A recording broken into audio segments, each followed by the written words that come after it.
بسانتي اليوم مشاهدينا رح نحكي عن حالة شائعة جدا. معظمنا بنعتبرها كأقصى حد حالة مزعجة، ولكن إذا ما تعالجت ممكن تتطور لحالة جدية أكثر، ممكن تأثر على حياة الإنسان. هالحالة هي الشخير اللي ممكن تتطور للانقطاع بالتنفس أو السليب أبنيا. تفاصيل أكثر مع ضيفنا الدكتور أنطوني حوات. أهلا وسهلا فيك دكتور. ميرسي، أهلا فيكي. حضرتك اختصاصي أنف أذن وحنجرة. نعم. شخير حالة شائعة جدا بتسبب مشاكل صحية، مشاكل أوقات نفسية، وحتى بحالات كثيرة مشاكل زوجية. مزبوط 100%. بدنا تعريف طبي عن حالة الشخير، ولاحقا رح نحكي عن الفرق بينه وبين السليب أبنيا وكيف ممكن تتطور لتصير انقطاع عن التنفس. مزبوط، ميرسي لك. أول شيء الشخير هي حالة بنشوفها تقريبا ب 50% من العالم بعد عمر ال 50 سنة. أوكي، بتصيب الرجال أكثر من النساء، وهي مثل ما قلتي هي بتعمل إزعاج كبير. يعني معظم العالم بنشوفهم بعد ما يتجوزوا بيجوا هن والمدام او هن والمسيو اللي تجوزوه لانه عندهم مشكل الشخير. هلا ليه بيصير الشخير؟ في عده اسباب، بس اذا بدنا نلخصهم في محل بالقلب المنخار التم والحنجره في محل ضيق. نحن وعم نعمل انسبيراسيون، نحن عم نفوت الهواء عم بيرج الباروا، عم بيصير عندنا صوت الشخير. قد ما الباروا بتصير اضيق قد ما بيعلى صوت الشخير، بس تسكر على الاخر بيصير عندنا انقطاع بالنفس. هل محل او هالممر هو ضمن الجهاز التنفسي؟ ضمن الجهاز، يعني من المنخار من وراء باخر التم والحنجره تينزل على الروايه. والسبب هو لانه هالممر ضيق زياده عن اللزوم؟ مزبوط. هلا ليه بيصير ضيق؟ في عده اسباب. اول شيء التقدم بالعمر. مثل ما بنعرف كل العضلات بالجسم بتخسر شوي من التونوس تبعها مع العمر، فبتصير رخوه اكثر. نعم. اذا عندنا تضخم بلحميات الانف، اذا عندنا التواء بالغضروف، إذا عندنا سقف الحلق طويل أو كتير بيتحرك بسرعة منه قاسي، إذا عندنا كعب لسان عم بيرجع لورا نحن وعم نتنفس، كلها هي مشاكل أناتوميك بتخلي الواحد يزيد ريسك الشخير عنده. هلا في قصص زيادة أكيد، وأهم شيء النصاحة. يعني الاسباب كثيره دكتور. في كثير اسباب. نعم. لها سبب هالقد شائعه. مزبوط. ولكن ذكرت شيء فاجأني شوي، وبتصور المشاهدين اجمالا بتصير عند الاشخاص فوق ال 50 سنه؟ لا، لانه بنشوفها عند الاطفال كمان. هي بتصيب كل الفئات العمريه. يعني اول شيء بنشوفها بالصغار بعمر السنتين وطلوع، بس هو مشكلتهم هينه بتكون. بينما عم بعطيك ستاتستيك ما عند الكبار هالقد واحد، يعني كل شخص على اثنين عنده شخير فوق ال 50. بس هي مشكله كثير شائعه عند الاولاد، وممكن تظهر عند الطفوله او تظهر لاحقا خلال حياه مزبوط. الشخص. بتظهر عنده الطفوله، اسبابها اهين وحلها اهين. بيكون معظم الايام في تضخم باللحميه او ببنات دينين. نعم. الحل تبعها واضح، ويعني معظمهم نعمل عمليه بيمشي الحال. بينما عند الكبار بيصير في كثير فاكتور داخلين زياده. هلا للشخص اللي منه طبيب اكيد بشخص هالحاله لحاله لانه ما بنام. مزبوط. الطبيب كيف بشخص حاله الشخير وحتى نعرف شو سببها؟ مزبوط. اول شيء بهمنا نعرف الفرق بين الشخير وقطع النفس. يعني بدنا نسال الباسيون يلي جاي والشخص يلي معه، يلي بيكون معه بالاوضه. تستدعوا بتكون شاهد يعني. بنفضل اذا بنفضل يكون يلي معه بالاوضه معنا تيخبرنا اذا هيدا الشخير بس ولا في قطع بالنفس.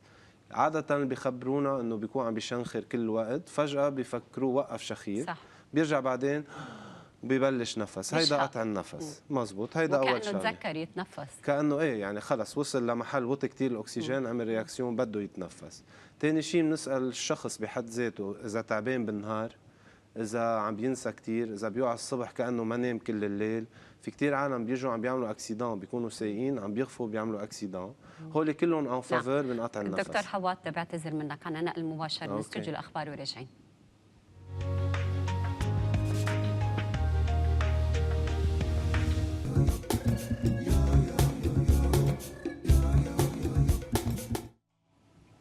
دكتور أنطوني حوات عم بيجاوب على كل أسئلتنا حول الشخير وقطع التنفس.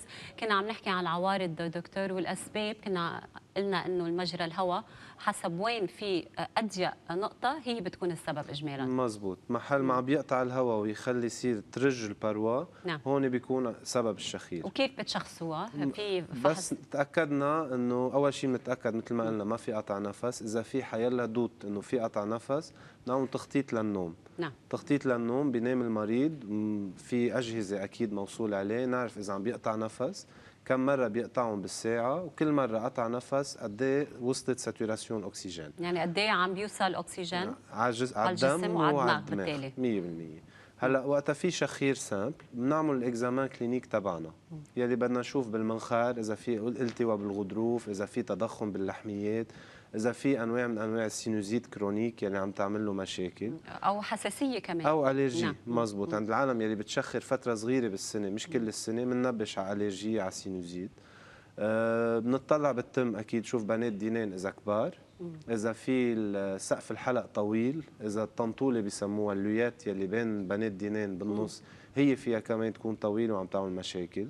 اخر شيء لازم نعمل مثل نادور صغير نازوفيبروسكوبي، نشوف كعب اللسان ونشوف اذا في شيء بالمناطق الواطيه شوي هي عم تسبب الشخير. في ايام نضطر نعمل سليب اندوسكوبي يلي هي بننيم المريض اصطناعيا باوضه العمليات، يعني بنعطيه دواء تينام. نعم. وبنعمل نادور بالمستشفى بالاوبيتال اكيد لما فينا نعملها بالكلينيك، وبنقطع نادور تنشوف وين اضيق منطقه، وين نحن بدنا نظبط التريتمون تبعنا تنريح المريض. نعم. فاذا الخطوه الاولى هي تحديد اذا كان شخير او قطع سليب نفس. ابنيا، مزبوط. قطع التنفس، وبعدين في العلاج. مزبوط. لقطع وهون بيختلف النفس بين اكيد الحالتين. اكيد، حتى بالقطع النفس قد ايه سيفير عنده بيفرق التريتمون. يعني في مرضى عندهم قطع نفس كثير لدرجه بيروحوا بيحطوا سيباب. سيباب هي هلا تنعتبرها سليب ابنيا لازم يكون في قطع عن التنفس لمده 10 ثواني. ايه في البوليسومنوغرافي، ايه يعني الفحص النوم اللي بنعمله بيعطينا كل الكريتير. بالكريتير اذا عندنا قطع نفس بدنا نحددها اذا خفيفه موين ولا سيفير. بالكال موين والسيفير اول شيء بنعمله هو ماسك الاكسجين بالليل. قد ايه يعني ممكن توصل فتره قطع يعني التنفس؟ نحن فوق ال 30 مره قطع النفس بالساعه بنعتبره سيفير. في عالم هي عندهم عدد 70 المرات او 90. مده الوقت، يعني 10 ثواني دائما وبنعد المرات، ايه او ممكن تمتد اكثر من 10 ثواني. فيها تمتد اكثر. في الابني اللي بنسميها قطع النفس لازم يكون اكثر من 10 ثواني. في الايبوبني ما بتوصل لل 10 ثواني بس بتوصل ساتوراسيون اكسجين. نعم. في عالم بتقطع اكثر من 70 80 مره بالساعه بيعملوا قطع نفس. عند هول العالم مجبورين وما بحسوا على حالهم دكتور اللي عنده بحسوا سليب تعب، ابنيا؟ بحسوا تعب. يعني بعرف عوارض الشخير غير عوارض السليب ابنيا. اكيد اكيد. المريض يلي بيشنخر اكثر بس اكيد السليب ابنيا. مزبوط، اللي بيشنخروا بيوعوا الصبح ما بيصدقوا انه شنخروا بالليل لانه واعيين مرتاحين ما تاثر شيء على حياتهم. بينما قطع النفس بينما شريكهم ايه شريكهم بيأثر هو اللي على عنده حياتهم. العوارض. نعم. مزبوط. وقت قطع النفس لا في تعب، نعس، بينسوا، مش مرتاحين بيكونوا لانه فعليا ما ناموا. ما ناموا اكزاكتلي، ما ارتاحوا بالنوم. علاج الشخير الشائع البسيط شو بيكون؟ حسب وين الاوبستركسيون. اول شيء بدنا نظبط المود دو في، يعني بنطلب من المريض يفقد من نمط وزنه. حياته. أكيد. يعني في تغييرات بده يعملها. مزبوط. اذا هو عنده نصاحه زايده او زياده بالوزن بده يضعف، بده يتحاشى الكحول قبل ما ينام ب6 ساعات، بده اذا في تريتمون ليش شو بيعمل الكحول دكتور؟ الكحول بيرخي العضل. نحن قلنا المشكله انه عضل بيرخى بيصيروا يهزوا كل الميكوز. نعم. فالكحول بيساعد تيرخى العضل زياده بيزيد بالشخير. نعم. في عالم ما بتشنخر بالمره الا وقت بتشرب الكحول بيشخروا. والتدخين كمان؟ التدخين اكيد بيعمل ورم. مزبوط، بتورم كل الميكوز تبع يعني كل الغشاء تبع الممر، وبالتالي بضيق الممر. بضيق الممر وبيساعد بالدخان. هلا اذا زبط وزنه اخذ تريتمون لكل شيء وبعده عم بيشنخر، حسب نحن وين المشكل. واذا ما في اوبستراكشن او ايه لا اذا في اوبستراكشن بيكون كمان السبب معروف. نحن حسب وين الاوبستراكشن نعمل العمليه. اذا بالمنخار عمليه جراحيه بسيطه. مضبوط. بالأنف تجليس العظمه، تجليس الغضروف وتصغير اللحميات. هلا اذا المشكل جايه اوطى شوي من سقف الحلق او الطنطوله كمان في عمليه بتنعمل عليهم. وايام كعب اللسان نضطر نشيل شوي منه تيخف الشخير. هاي بالحالات المتطوره. بالحالات المتطوره هيدي للشخير عم نحكي. للشخير. نعم. وفوالا. سليب ابنيا، قطع التنفس، شو الخيارات بالنسبه للعلاجات من بعد ما شخصنا تحديدا وين المشكله؟ اوكي، اذا منا سنترال سليب ابنيا، في عالم عندهم بيقطعوا نفس مش لانه عم بيتسكر محل عندهم، بس لانه دماغهم ما عم بيعطيهم الاوردر يتنفسوا. هول بينعمل لهم فحوصات وبيتابعوا مع نيرولوج. هاي مشكله بالجهاز العصبي؟ مزبوط.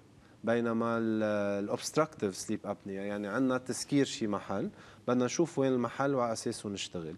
مثل ما قلنا اذا سيفير، اذا كثير متطوره، اول شيء نبلش بالسي باب، الاكسجين اللي هي كل الليل، ماسك ماسك الاكسجين. اكسجين كل الليل. كيف بتساعد هيدي دكتور حواض؟ بتعطي اكسجين مع بريسيون كثير قويه، يعني ضغط، المحل عم يعني بيسكر تجبر بيفتح الشخص الضغط حتى يتنفس تقريبا؟ ايه، يعني هو نايم عم بيسكر الباروا، بس بينعطى الاكسجين بقوه تتفتح الباروا ويفوت الاكسجين لعنده. بنبلش فيها تنوطي ريسك يعمل مشاكل قلب وضغط، المشاكل اللي نعم. بتعملها الابنيه دو سومي. وبعدين الحالات يلي اقل في ينعرض عمليه عليه، في ينعرض ايام نحط جوتيير تنقرب الحنك. يعني في عالم عندهم الحنك راجع لورا كتير، بخلي كعب اللسان كمان يرجع لورا ويسكر المجرى. في نوع جوتيير بتنحط تقرب الحنك لقدام تيصيروا هلا الماسك هي حل مؤقت، منا حل جذري عند لهي. عالم بلا بيضلوا عايشين على الماسك. اذا عندهم سيفير سليب ابنيا وصار عندهم مشاكل ضغط ومشاكل قلب. لا، بقصد انه ما في خيار بين الماسك والجراحه، يعني مش افضل انه نلجا للجراحه تنتجنب او نتخلص من الماسك؟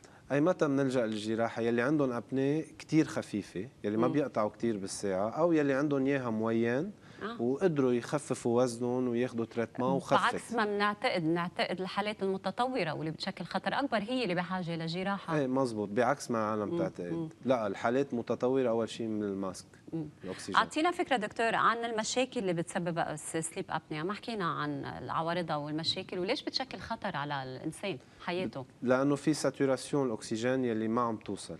عرفتي، نحن متعودين اهم شيء يعني معودين 98 99 او 100 لوين ممكن تنزل؟ في عالم بتنزل لل 60 لل 70 60 بالكايات المتطوره. وهيدي لشو بتأدي؟ بتأدي لمشاكل بالضغط، مشاكل بالقلب، وسندروم ميتابوليك. يعني في عالم بيصير عندهم سكري وكل هالمشاكل، بتصير هي تزيد النصاحه، والنصاحه ترجع تزيد الابنيه وتزيد السكري وتزيد الضغط.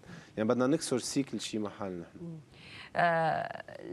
شخير مشكله بنقدر نتخلص منها كليا او لازم نتعايش معها؟ ونفس السؤال للقطع التنفس.